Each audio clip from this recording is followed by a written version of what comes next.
ಶ್ರಾವಣಿ ಸುಬ್ರಹ್ಮಣ್ಯ ಎಪಿಸೋಡ್ನಲ್ಲಿ ಇವತ್ತೇನಾಯ್ತು ಅಂದ್ರೆ ಅವರಿಬ್ಬರು ಸೇರಿ ಶ್ರಾವಣಿ ಸುಬ್ರಹ್ಮಣ್ಯ ಡ್ರೆಸ್ಸಿಂಗ್ ಸೆಲೆಕ್ಟ್ ಮಾಡೋಕ್ಕಂತ ಹೋಗಿರ್ತಾರೆ.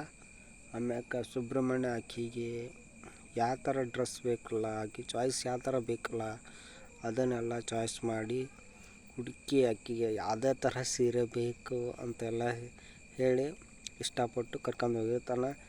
ಅಲ್ಲೇ ಶಾಪಿಗೆ ಹೋಗಿ ಹುಡುಕಾಡಿ ಆಮೇಲೆ ಆ ಶಾಪ್ನವ್ರಿಗೆ ಹೇಳ್ತಾನೆ, ಇಲ್ಲ ನಾನು ಸುಬ್ರಹ್ಮಣ್ಯ ಯಾವ ಥರದ ಡ್ರೆಸ್ ಹುಡುಕ್ತಾನೆ ಅಂತ ಹೇಳಿ ಆಮ್ಯಾಕೆ ಅವಳು ಹೇಳ್ತಾಳೆ, ಶ್ರಾವಣದ ಯಾವ ಥರ ಬೇಕು ನೋಡಿ ಅದೇ ಥರ ಡ್ರೆಸ್ಸು ಅವ್ನು ಹುಡುಕಿದ್ದೆ ನಾವು ಉಟ್ಕೊತಾನೆ ಅಂತ ಅವಳು ಹೇಳ್ತಾಳೆ. ಇವನು ಕಡೆಗೆ ಅವನು ಹುಡುಕಿ ಕೊಟ್ಟಿದ್ದು ಎಲ್ಲ ಉಟ್ಕೊತಾರೆ ಅಂಥೇಳಿ ವೆಡ್ಡಿಂಗ್ ಆ್ಯನಿವರ್ಸರಿದು ಫೋಟೋಶೂಟ್ ಇರ್ತೈತಿ.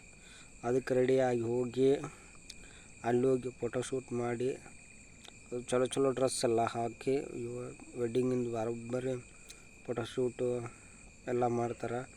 ಅವನು ಯಾವ ಥರ ಅರ್ಬಿ ಹಾಕಿದ್ದಲ್ಲ ಅವನ್ನೆಲ್ಲ ತರಿಸ್ತಾರೆ. ಲಾಸ್ಟಿಗೆ ಸರ್ಪ್ರೈಸ್ ಏನೈತೆ ಅಂದ್ರೆ ಅವನು ಏನು ಮದುವೆ ಆಗ್ಬೇಕಂತ ಹುಡುಗ ಇರ್ತಾನಲ್ಲ ಸರ್ಪ್ರೈಸ್ ಆಗಿ ಬರ್ತಾನೆ.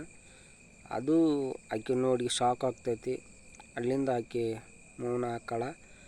ಅದು ಒಂದು ಸ್ವಲ್ಪ ಬೇಜಾರಾಗ್ತೈತಿ. ಅದು ಆಕೆ ಗೊತ್ತಿಲ್ಲ, ಅವ್ನು ಶಾಕ್ ಆಗ್ತಾನೆ. ಆಕೆ ಹೇಳಿರಲ್ಲ ಅದು ಪ್ರೀತಿ ಮಾಡವಂತಾನೆ ಅವನಂತ ಇಲ್ಲ ಅಂತ. ಅದು ಒಂದು ಸ್ವಲ್ಪ ಶಾಕ್ ಅನ್ನಿಸ್ತೈತಿ. ಇವತ್ತಿಂದು ಎಪಿಸೋಡ್ ಅಷ್ಟಾಗೈತೆ.